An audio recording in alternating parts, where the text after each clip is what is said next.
Hello guys, welcome back to my YouTube channel stand out classes. So guys, हम लोग start कर रहे हैं आप कंज्यूमर्स इक्विलिब्रियम। ठीक है, ऑल्दो मैं इसका जो 20% पोर्शन है वो अपनी प्रीवियस वीडियोस में करा चुकी हूँ।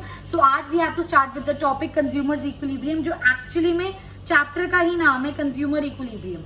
तो जब मैंने स्टार्ट करा था चैप्टर, मैंने आपको बताया था who is a consumer guys. A consumer is a person who consumes goods and services for maximum satisfaction of his wants, for maximum satisfaction of his wants, उसको हम क्या बोलते हैं? कंज्यूमर।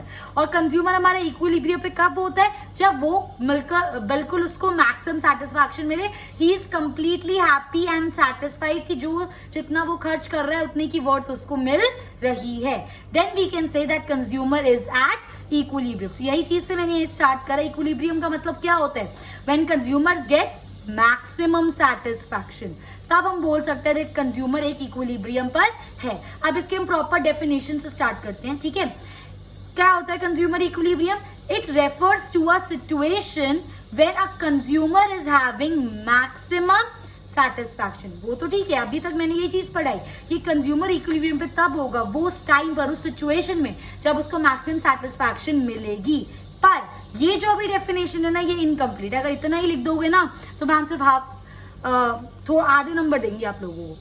ठीक है, उसको मैक्सिमम सेटिस्फैक्शन दो चीजों के ध्यान में रखते हुए मिले। क्या है? With his or her limited income, and second has no intention to change his expenditure. मतलब क्या है? मतलब समझो, it refers to a situation जब उसको मैक्सिमम सेटिस्फैक्शन मिल रहा है उसकी लिमिटेड इनकम में, मतलब जितनी इनकम है वो उसको ही खर्च कर रहा है, और उसको जिस तरीके से वो खर्च कर रहा है उसमें उसको खुशी है, वो हैप्पी है, उसको मैक्सिमम सेटिस्फैक्शन मिल रही है। और जिस तरीके से वो खर्च कर रहा है वो नहीं चाहता कि वो अपने खर्चे का जो पैटर्न है उसको चेंज करे। ठीक है, एक और अच्छे तरीके से मैं आपको समझाती हूँ। फॉर एग्जाम्पल हम ले लेते हैं मिस्टर ए। ठीक है, मिस्टर ए की इनकम कितनी ले ली मैंने? 100 रुपए मिस्टर ए की इनकम है, ये अब उनकी लिमिटेड इनकम है। अब मिस्टर ए ना अपने दो गुड्स पे खर्चा कर रहे हैं। हम पूरे इकोनॉमिक्स में अज्यूम करके चलते हैं कि हम दो गुड्स पे खर्चा करें, क्योंकि गुड्स तो बहुत सारे हो सकते हैं, बट यू नो पढ़ने के लिए हमें उसको थोड़ा रिस्ट्रिक्ट करना पड़ेगा। तो मैंने अज्यूम करा कि पूरी इकोनॉमी में सिर्फ दो गुड्स हैं। ठीक है, सिर्फ दो गुड्स है। फॉर एग्जाम्पल अभी के लिए मैं ले लेती हूँ एक एप्पल और एक मैंगो। ठीक है गाइस, अब उनके पास कितने रुपए हैं? 100 रुपए है। अब उन्होंने क्या करा? 40 रुपए एप्पल पे खर्च कर दिए, और गाइस मैंगो पे उन्होंने कितने रुपए खर्च कर दिए? 60 रुपीज उन्होंने मैंगो पे खर्च कर दिए। ठीक है, तो उन्होंने अपनी लिमिटेड इनकम खर्च कर दी, और इस कॉम्बिनेशन में 40 रुपए एप्पल पे और 60 रुपए मैंगो में वो बंदा सेटिस्फाइड है। मिस्टर ए इज हैप्पी, बिल्कुल अच्छे से सेटिस्फाइड है वो। उनको अब वो चाहते हैं कि ये जो अपना उन्होंने खर्चा डिवाइड करा है 40 रुपए एप्पल पे 60 रुपए मैंगो पे, वो इसको चेंज ना करे। आई होप आप ये चीज समझ आए। अब इसको पढ़ते तो कनेक्ट करेंगे। It refers to a situation when a consumer is having maximum satisfaction, पर दो चीजों का ध्यान रखते हुए, with his or her limited income and has no intention to change his expenditure. 100 रुपए में ही उन्हें खर्चा करना है, और जो उन्होंने अपना खर्चा करा, अब क्योंकि इस पॉइंट पे 40 रुपए एप्पल पे खर्च करके 60 रुपए मैंगो पे खर्च करके उन्हें मैक्सिमम सेटिस्फैक्शन मिल रही है, तो वो क्यों अपना खर्चा चेंज करेंगे?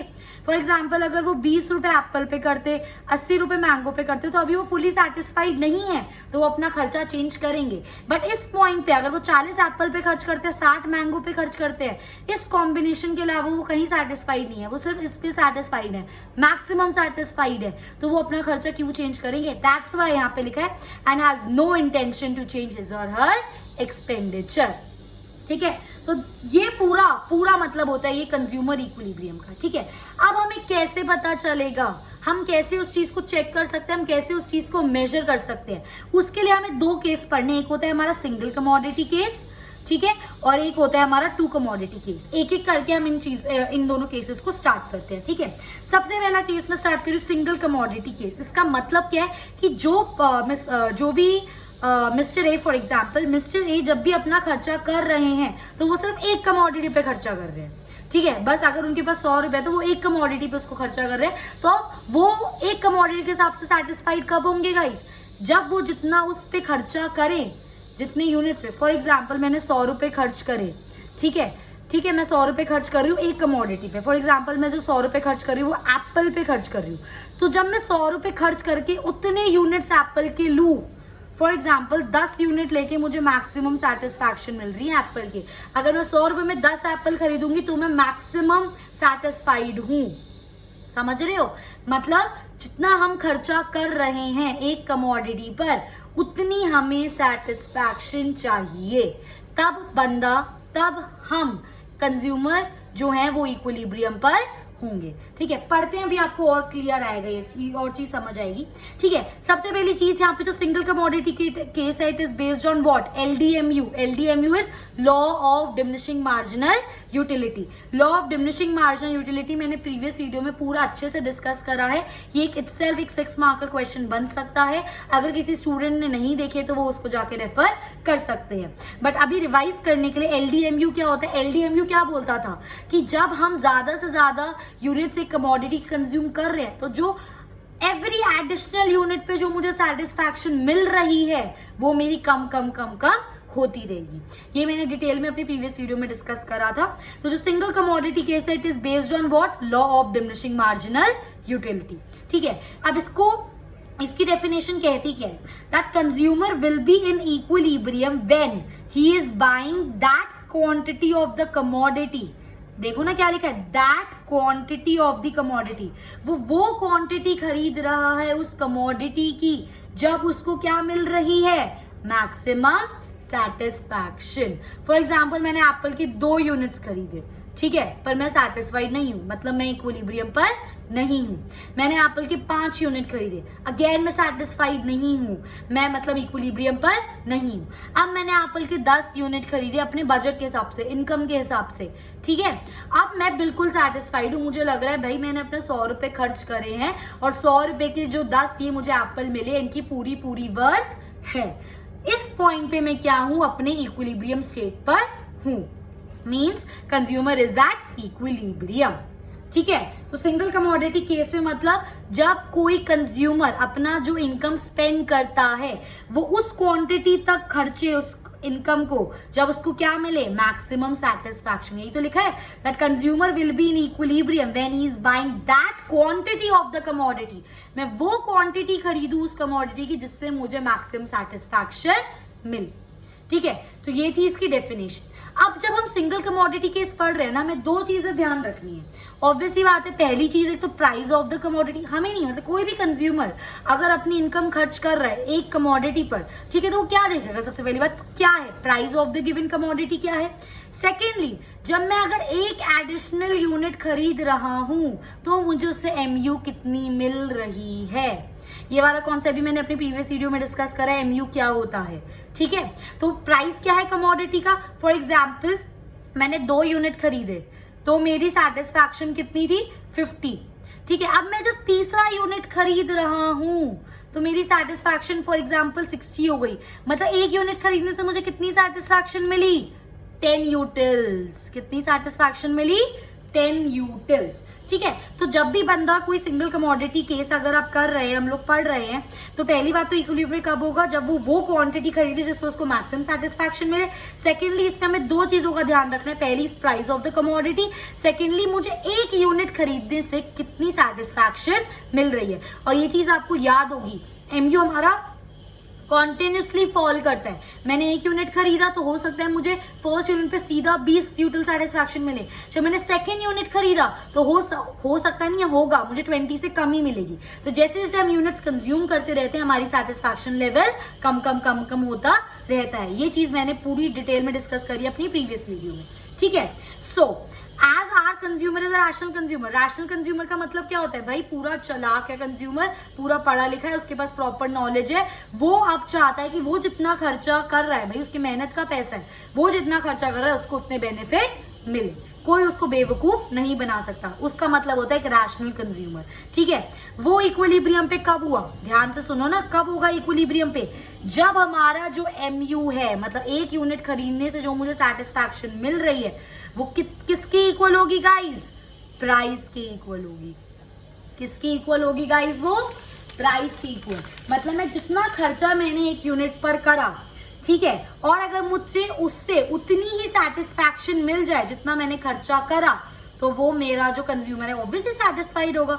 अगर मेरी 100 रुपए इनकम है, ठीक है, मैं 50 रुपए खर्च कर रही हूँ एक यूनिट पर, मुझे 50 रुपए तक की सेटिस्फैक्शन उससे मिल जाए, ऑब्वियसली मेरे को और क्या चाहिए, 50 रुपए खर्च करी, उतनी मुझे सेटिस्फैक्शन मिल गई, I am at my equilibrium level. ठीक है, इसमें एक चीज अब बहुत इंपॉर्टेंट है समझने वाली, मैंने क्या बोला, एक सिंगल कमोडिटी केस में जो आपका कंज्यूमर है वो इक्विलिब्रियम पे कब होगा, when your marginal utility which you derive from one additional unit या one unit is equal to price of the one unit. अब एक मुझे बात बताओ, हम मार्जिनल यूटिलिटी किस में मेजर करते हैं, यूटिल्स में, प्राइस हम किस में मेजर करते हैं, प्राइस किस में होता है, रुपीज में। तो क्या आप इन दोनों को कंपेयर कर सकते हैं, इक्वल तो तब होंगे ना जब दोनों का सेम यूनिट हो, नहीं कर सकते हम इन दोनों को कंपेयर। तो सबसे पहली चीज हमारी क्या है, हमें अपने मार्जिनल यूटिलिटी को किस में कन्वर्ट करना पड़ेगा, रुपी के टर्म्स में। और जब भी आप अपनी मार्जिनल यूटिलिटी को किस में कन्वर्ट करते हो, रुपीज में कन्वर्ट करते हो, तो हम कर सकते हैं उसको कन्वर्ट, क्योंकि जो यूटिल्स मैंने पढ़ाया था कि वो ऐसा यूनिट नहीं है, वो पीपल टू पीपल डिपेंड करता है। तो हम उसको मॉनेटरी टर्म्स में भी देख सकते हैं कि अगर मैंने 10 रुपए की चीज खरीदी तो मुझे इसके 5 यूटिल सेटिस्फैक्शन है। तो मैं ये भी तो बोल सकती हूँ कि अगर मैंने 10 रुपए की चीज खरीदी तो मुझे इसमें से 5 रुपए की ही सिर्फ सेटिस्फैक्शन मिली। ठीक है, तो जब भी हम marginal utility of a commodity को कन्वर्ट करते हैं रुपीज में, कैसे करते हैं उसको, अब वो चीज मुझे पढ़नी है। ठीक है, वो चीज मुझे आपको पढ़ानी है कि कैसे हम उस चीज को कन्वर्ट करते हैं। हमेशा जब पहली बात तो उसको बोलते हैं क्या, मार्जिनल यूटिलिटी, उसको बोलते हैं guys marginal utility in terms of money. यही तो मुझे निकालना है, मुझे मार्जिनल यूटिलिटी मेरी यूटिल्स में होती है, पर मुझे उसको किस में निकालना है, marginal utility in terms of money में निकालना है, क्योंकि प्राइस भी मेरा किस में है, मनी में है। जब दोनों का स्टैंडर्ड सेम होगा तभी तो वो इक्वल होंगे। ठीक है, so marginal utility in terms of money is equal to, कैसे निकालेंगे, जो आपकी मार्जिनल यूटिलिटी है आप उसको किससे डिवाइड कर दो, मार्जिनल यूटिलिटी ऑफ मनी से डिवाइड कर दो, मार्जिनल यूटिलिटी ऑफ मनी से। ये मार्जिनल यूटिलिटी ऑफ मनी होता है कि 1 रुपए में अगर मैंने 1 रुपया खर्च कर, 1 रुपया बहुत कम हो गया, अगर मैंने 10 रुपए खर्च करे तो मुझे उसके रुपीज में ही कितनी सेटिस्फैक्शन मिली, 10 रुपए खर्च करे 5 रुपए में 5 रुपए की सेटिस्फैक्शन मिली। मतलब marginal utility in terms of money में हम उसको क्या कर देंगे, डिवाइड कर देंगे। इसको आप ऐसे भी समझ सकते हो, मार्जिनल यूटिलिटी ऑफ मनी क्या होता है कि मुझे ₹1 में 1 यूटिल की सेटिस्फैक्शन मिली, या फिर मैं 1 तो बहुत छोटा हो जाता है, मुझे ₹10 में कितनी की सेटिस्फैक्शन मिलेगा, इस मार्जिनल यूटिलिटी ऑफ मनी, मुझे ₹10 में ₹5 की सेटिस्फैक्शन मिली। ठीक है, तो अगर 1 रुपए में 1 यूटिल की मिल रही है, अच्छा एक और एक चीज से समझाती हूँ, ₹1 में सपोज करो 1 रुपए में मुझे 1 यूटिल सेटिस्फैक्शन मिल रही है। ठीक है, अब मैंने 10 रुपए खर्च करे गाइस, और 10 रुपए खर्च करके मुझे सेटिस्फैक्शन कितनी मिली, 5 यूटिल सेटिस्फैक्शन मिली। अब मुझे इस यूटिल को किस में कन्वर्ट करना है, मनी में कन्वर्ट करना है। तो मैंने क्या बोला, यूटिल को जब मनी में कन्वर्ट करना है तो किससे डिवाइड कर दो, MUM से। MUM मेरा यहाँ पर ये है जो मुझे बता रहा है कि 1 रुपए में मुझे 1 यूटिल सेटिस्फैक्शन मिल रही है, तो 5 यूटिल में कितनी मिलेगी, क्या कर देंगे, 5/1, ₹5 की सेटिस्फैक्शन। ये कॉन्सेप्ट बहुत इंपॉर्टेंट है, वरना यूजुअली टीचर्स ये चीज नहीं बताते हैं, सीधा बता देंगे। मैं सीधा आपको चाहती तो कंडीशन बता सकती थी, MUX/MUM is equals to price, वो मेरी इक्विलिब्रियम की कंडीशन है। अभी आगे और डिस्कस करते हैं। ठीक है, मैं चाहती हूँ ये चीज आपको ढंग से समझ आए, ये चीज आपको अच्छे से समझ आए। ठीक है गाइस, ठीक है, तो अभी तक मैंने क्या पढ़ा, थोड़ा सा समराइज करते हैं। क्या पढ़ाया आपको कि एक कंज्यूमर इक्विलिब्रियम पे कब होगा, when your marginal utility of that 1 unit is, marginal हो गया तो मतलब एडिशनल, ठीक है, इज इक्वल्स टू PX। अब क्योंकि ये मेरा यूटिल्स में होता है और ये मेरा किस में होता है, रुपीज में, तो मुझे इसको इसमें कन्वर्ट करना पड़ेगा। और जब आपको MU in terms of money निकालना होता है तो आप क्या करते हैं, MUX को किससे डिवाइड कर देते हैं, MUM से डिवाइड कर देते हैं। अब ये MUM क्या होता है, ये MUM ये होता है कि मुझे 1 रुपए में कितनी सेटिस्फैक्शन मिल रही है, 1 रुपए में कितनी सेटिस्फैक्शन मिल रही है। जैसे मैंने अभी बताया कि अगर मुझे 1 रुपए में फॉर एग्जांपल 1 यूटिल की सेटिस्फैक्शन मिल रही है, तो गाइस 5 रुपए में कितनी सेटिस्फैक्शन मिलेगी, 5 यूटिल की सेटिस्फैक्शन मिलेगी। उल्टा भी समझ सकते हो, अगर ₹10 में मुझे 5 यूटिल सेटिस्फैक्शन मिल रही है, ठीक है, अगर ₹10 में मुझे 5 यूटिल सेटिस्फैक्शन मिल रही है तो मुझे रुपी के टर्म में कितनी मिलेगी, इनटू कर देंगे, तो ₹10 में कितना आ जाएगा, ₹5 की सेटिस्फैक्शन।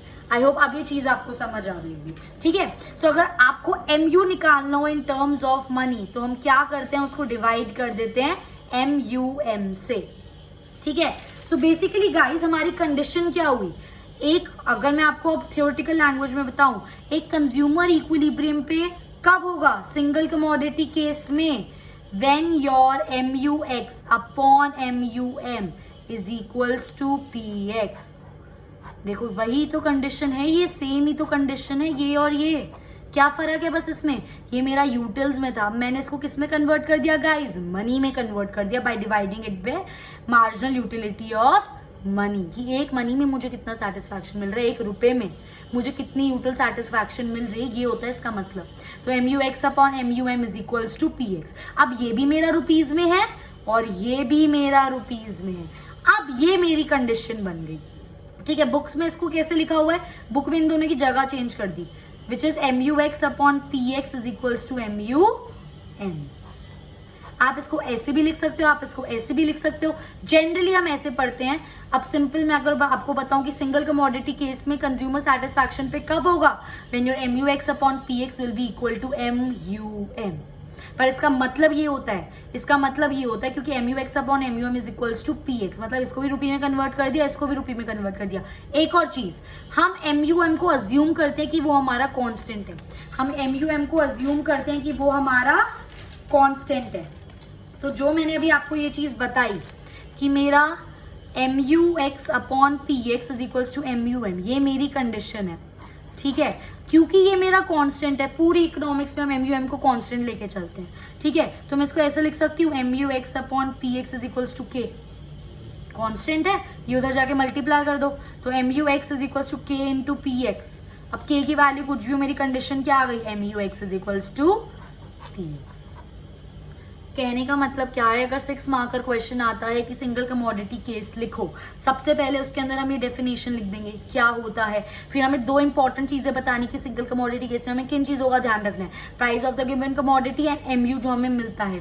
तीसरी चीज हमें ये कंडीशन बतानी है कि सिंगल कमोडिटी केस में हमारा जो कंज्यूमर इक्विलिब्रियम पे कब होगा, when your MUX upon PX is equals to MUM। और इसके पीछे का बैकग्राउंड मैंने आपको बता दिया कि ये चीज कैसे आई है, ठीक है। और इसका भी अल्टीमेटली मतलब यही होता है, क्योंकि हम इसको क्या लेके चलते हैं, कांस्टेंट लेके चलते हैं। तो अल्टीमेटली मेरी कंडीशन क्या होगी, MUX is equals to PX। ये वाली कंडीशन आप यूज करोगे क्वेश्चंस को सॉल्व करने में, और जब अगर डायरेक्ट लिखना हो सिंगल कमोडिटी केस, तो ये वाली कंडीशन आप अपने आंसर में लिखोगे। दोनों एक ही बात है, चाहो तो ये भी लिख सकते हो, ये भी लिख सकते हो, बट ये लिखोगे थोड़ा एक्सप्लेन ज्यादा करना पड़ेगा, ये सीधा पता चल रहा है। और अब मैंने आपको अच्छे से डिटेल में बता दिया कि ये चीज आई कहाँ से है, ये चीज आपको पता होनी चाहिए, ठीक है।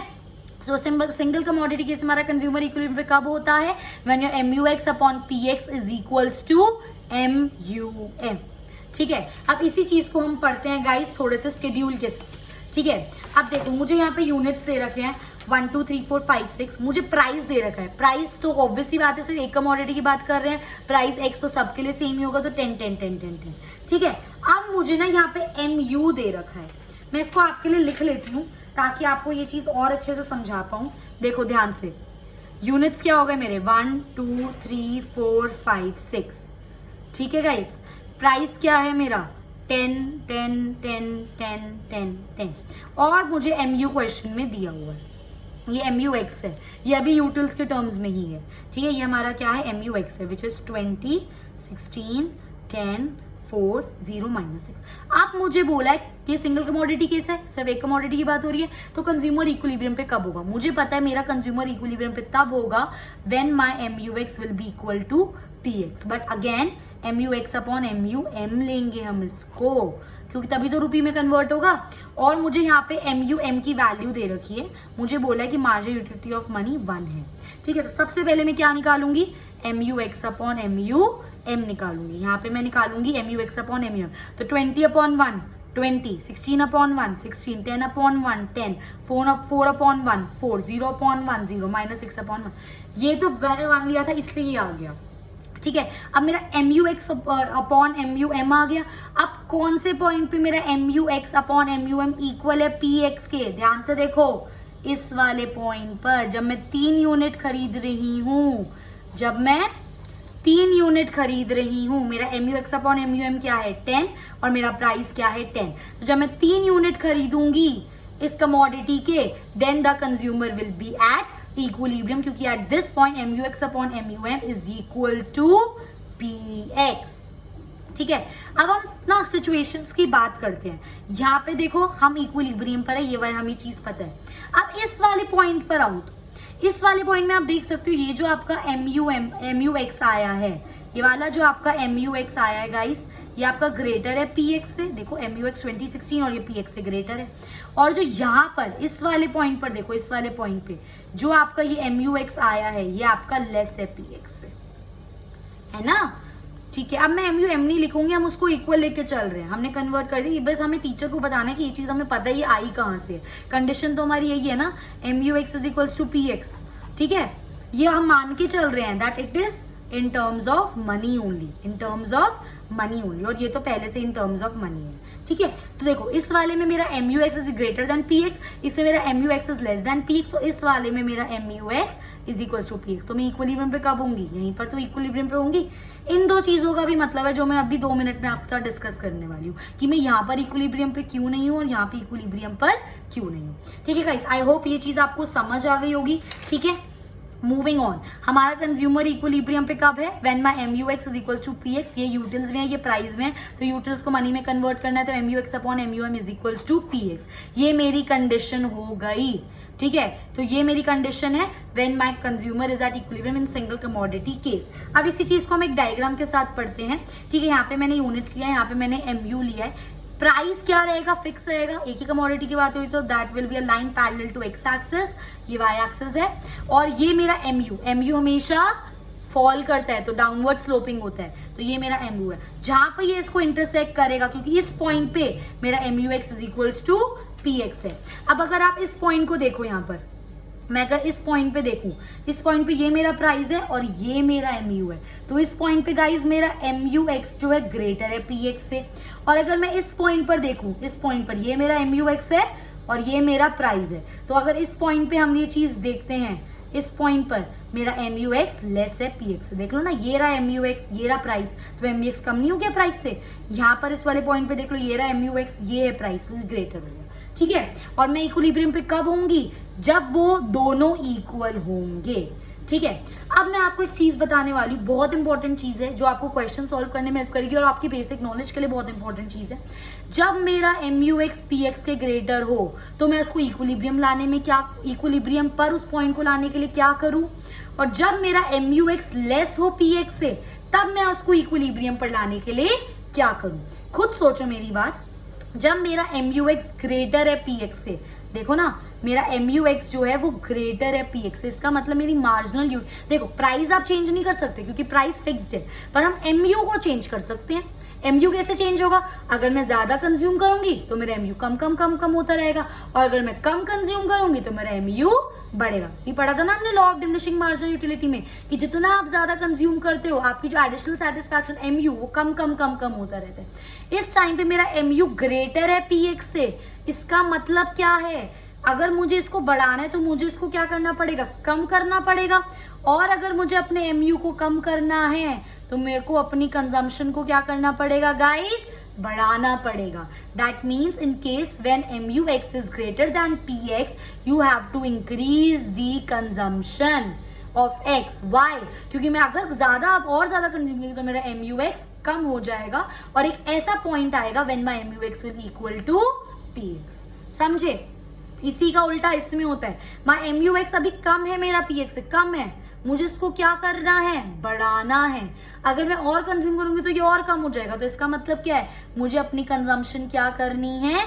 कम करनी है। कंजम्पशन कम करूंगी मैं अपनी, तभी तो मेरा MU बढ़ेगा, और MU जब बढ़ेगा तो एक ऐसा पॉइंट आएगा when my MUX will be equal to PX, तब हमारा कंज्यूमर इक्विलिब्रियम पर होगा।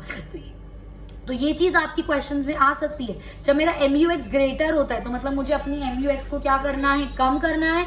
कम करने के लिए मुझे क्या करना पड़ेगा? अपना कंजम्पशन को बढ़ाना पड़ेगा। समझ रहे हो मेरी बात? ठीक है। सिमिलरली व्हेन मेरा MUX कम है, मुझे अपने MUX को बढ़ाना है, बढ़ाने के लिए हमें अपनी कंजम्पशन को क्या करना पड़ेगा? कम करना पड़ेगा। ठीक है। So guys this was all about single commodity case. अगर आपका क्वेश्चन आता है 6 मार्कर, सबसे पहले हम लोग ये डेफिनेशन लिखेंगे, होता क्या है, देन हमें 2 इंपॉर्टेंट कंडीशन बतानी है कि हम किसके अंडर पढ़ रहे हैं, देन हमें लिखना है कि ये आपके लिए एक्सप्लेनेशन के लिए थी कि हमें MUX अपॉन MUM करूंगी तो वो प्राइस में कन्वर्ट होगा, ये चीज़ आपको समझाने के लिए थी। सिंपल डेफिनेशन लिखेंगे, ये चीज़ लिखेंगे, देन आप सीधा कंडीशन लिखोगे that under one commodity case a consumer will be at equilibrium when MUX upon PX will equal to MUM। मैंने इसको आपको बता दिया, बहुत सारे तरीकों से यूज कर सकते हो, MUM यहाँ पे भी हो सकता है, PX यहाँ पे भी हो सकता है, कोई दिक्कत नहीं है। तो आपने ये कंडीशन लिख दी, फिर आप अपना ये स्केड्यूल बताओगे, यूनिट्स PX MU, उसके बाद इसमें आप MUM को अज्यूम कर लेना, MUX अपॉन MUM आ जाएगा, फिर जहाँ पे वो आपका प्राइस के इक्वल हो जाएगा वो आपकी पॉइंट होगा जहाँ पे consumer will be at equilibrium. ठीक है, ये वो कंडीशन है जो आप इस चीज के बाद लिखो। ठीक है, ये कंडीशन लिखोगे, फिर आप स्केड्यूल बनाओगे, फिर आप ये डायग्राम बनाओगे, डायग्राम बना दोगे आप, फिर डायग्राम में आपको एक्सप्लेन करने होंगे 3 पॉइंट। पहला पॉइंट आपका तो इक्विलिब्रियम पे, तब एक पॉइंट ये होगा when your MUX is greater than PX, और एक पॉइंट ये होगा when your MUX is less than PX। तो उसको आप ठीक करने का भी सोल्यूशन दोगे। जब ग्रेटर होता है तो हमें क्या करना पड़ता है, अपनी कंजम्पशन को बढ़ाना पड़ता है ताकि MU कम हो जाए, और जब कम होता है तो क्या करना पड़ता है, अपनी कंजम्पशन को कम करना पड़ता है ताकि MU बढ़ जाए।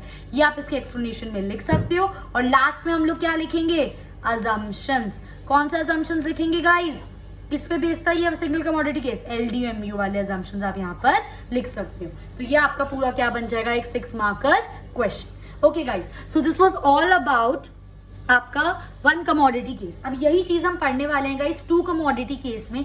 क्या होता है हमारा 2 कमोडिटी केस, अब इसमें हम अज्यूम करके चल रहे हैं कि जो हम लोग खर्चा करेंगे हम वो 2 कमोडिटी पे केस करेंगे। ऑब्वियसली बात है, अगर आप मार्केट जाते हो सब जरूरी नहीं होता कि एक चीज लेते हो, एक से ज्यादा चीज लेते हैं लोग जनरली। तो 2 कमोडिटी केस, अगर हम 2 कमोडिटी ले रहे हैं बाहर जाकर अपने लिमिटेड इनकम में, तो मैं उन पे कितना कितना खर्चा करूं जिससे मुझे मैक्सिमम सेटिस्फैक्शन मिले। तो ये जो आपका 2 कमोडिटी केस होता है, जो आपका 1 कमोडिटी केस था वो किस पे बेस्ड था, LDMU पे बेस्ड था। तो जो आपका 2 कमोडिटी केस होता है वो आपका किस पे बेस्ड होता है, law of equi marginal utility पर बेस होता है।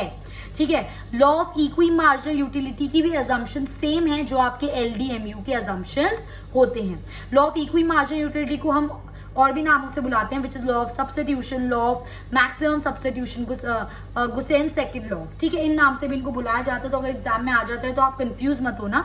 ठीक है, अब ये हमारा law of equi marginal utility क्या कहता है, ये कहता है according to the consumer, according to this consumer will be at equilibrium, according to law of equimarginal utility consumer equilibrium पे कब होगा, when the ratio of MU of 2 commodity and their prices, मतलब ratio of MU and price of 1 commodity will be equal to, for example ये 1 commodity है and will be equal to ratio of MU and price of second commodity. यहाँ पे ढंग से लिख देती हूँ, व्हेन MU ऑफ 1 कमोडिटी का रेशियो उसकी प्राइस से किसकी इक्वल होगा, MU ऑफ सेकेंड कमोडिटी का रेशियो उसके प्राइस से।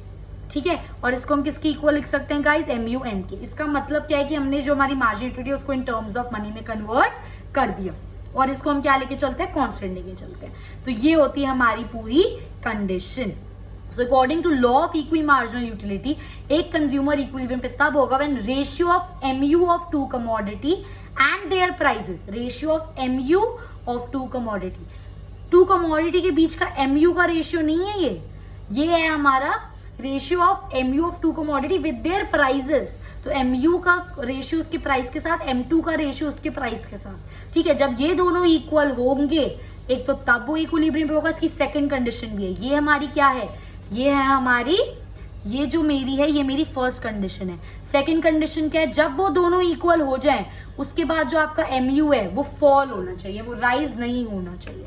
जब ये वाला जिस पॉइंट पे ये वाली कंडीशन फुलफिल हो गई, आपका MU 1 upon PX1 is equal to MU 2 upon PX2 आ गया, उसके बाद आपका MU क्या करना चाहिए, फॉल करना चाहिए। ये 2 कंडीशन पे हमारा जो कंज्यूमर है वो 2 कमोडिटी केस में ही will be at maximum satisfaction. तो मैंने यहीं पे लिखा है ये चीज, व्हेन योर MU, ये पहली कंडीशन है गाइस ये दूसरी कंडीशन है, ठीक है। तो M U X upon M U M is equals to P X. अब देखो टू कमोडिटी की बात हो रही है तो पहले एक का उठा लो, M U X upon M U M is equals to P X. दूसरे का उठा लो, M U Y upon M U M is equals to P Y. आप इसको ऐसे भी लिख सकते हो, कोई दिक्कत नहीं है।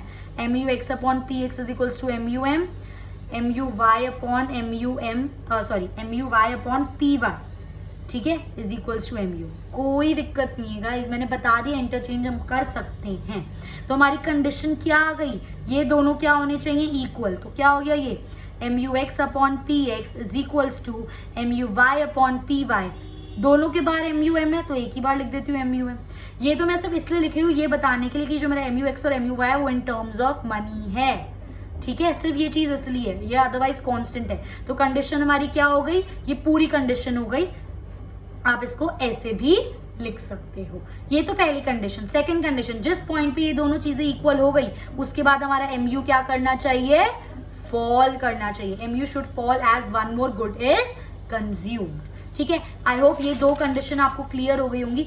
अब यही चीज मैं आपको एक स्केड्यूल के साथ बताऊंगी, देन उसका डायग्राम। आप ये क्वेश्चन इकोनॉमिक्स में ना यही पैटर्न होता है, सबसे पहले हम लोग डेफिनेशन लिखते हैं, फिर उसके बाद हम लोग क्या बनाते हैं, डेफिनेशन लिख दिया हम लोगों ने, उसके बाद इसके अंदर हम कंडीशन में लिखेंगे, वन कमोडिटी और टू कमोडिटी की क्या कंडीशन होती है पहली।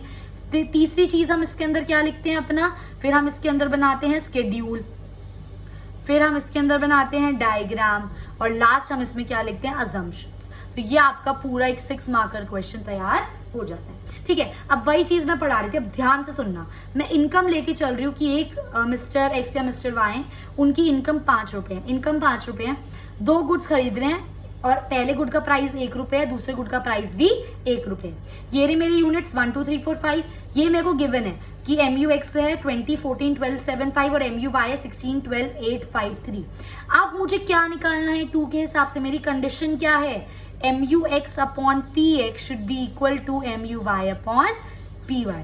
अभी के लिए हम ये मानकर चल रहे क्योंकि क्वेश्चन में कुछ नहीं गिवन, जो एम यू एक्स और एम यू वाई है वो हमारे मनी के टर्म्स में है, ठीक है। तो सबसे पहले चीज मैंने क्या निकाली, M U X upon P X. जब मैं M U X upon P X तो मेरा 1 ही है ना, तो 20 अपॉन 1 20, 14 अपॉन 1 14, 12 अपॉन 1 12, उसी तरह 7 और 5। सिमिलरली यहाँ पे भी 1 है, 16 upon 1 16, 12 upon 1 12, 8 upon 1 8, 5 upon 1 5, 3 upon 1 3। तो ये मेरा क्या आ गया, M U X upon P X और M U Y upon P Y. अब मैं ध्यान से देखूं तो ऐसी दो कंडीशन, दो कॉम्बिनेशन बन रहे हैं जहां पे मेरे ये इक्वल होना चाहिए ना, एक तो इस पे और इस पे 12 12 5 5, और कोई मेरा कॉम्बिनेशन नहीं बन रहा। कहने का मतलब क्या है, अगर मैं 3 यूनिट एक्स के खरीदती हूँ और 2 यूनिट वाई के खरीदती हूँ, पहला मेरा कॉम्बिनेशन ये है क्योंकि 3 यूनिट एक्स को 2 यूनिट वाई पे ही मेरा ये दोनों क्या है, इक्वल है। सिमिलरली एक और कॉम्बिनेशन मेरा बन रहा है, मैं 5 यूनिट एक्स की खरीद रही हूँ और 4 यूनिट किसके खरीद रही हूँ, वाई की खरीद रही हूँ। तो इस पे भी मेरा M U X upon P X equals to M U Y upon P Y.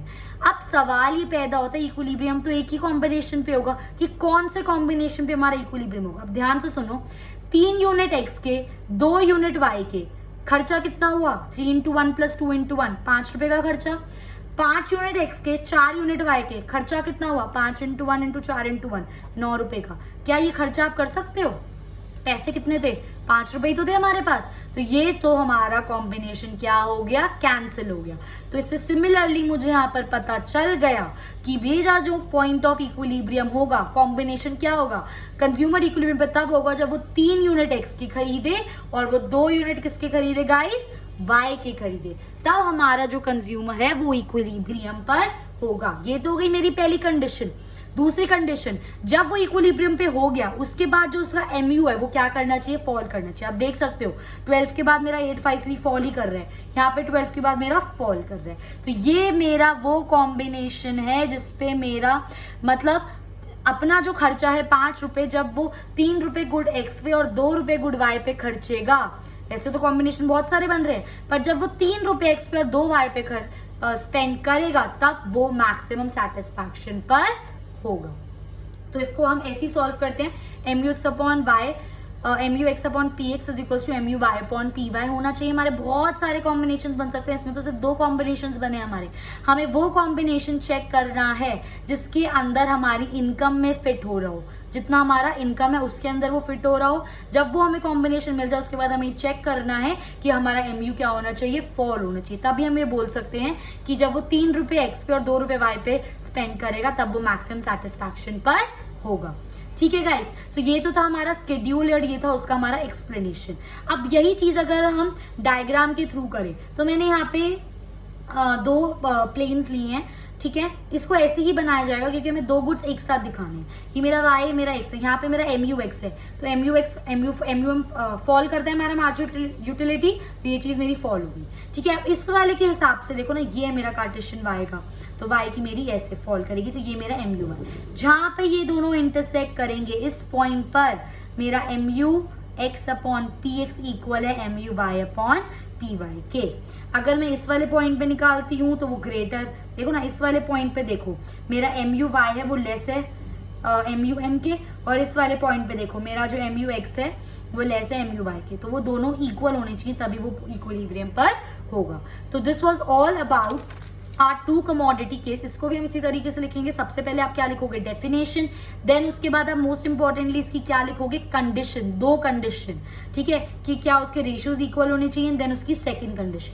फिर हम इसका क्या बनाएंगे, स्केड्यूल। आप चाहो तो स्केड्यूल को एक्सप्लेन भी कर सकते हो। फिर उसके बाद हम बनाएंगे डायग्राम, और उस डायग्राम को एक्सप्लेन करके लास्ट में हम क्या लिखेंगे, इसके अजम्पशंस। सो ये एक तरीका है जिससे हम एक 6 मार्कर क्वेश्चन को अटेम्प्ट करते हैं। So this was all about guys single commodity case and 2 commodity case in consumers equilibrium. After this I'll be starting the ordinal analysis. ठीक है, तो stay tuned. If you like my video, please do like, share and subscribe. Thanks for watching.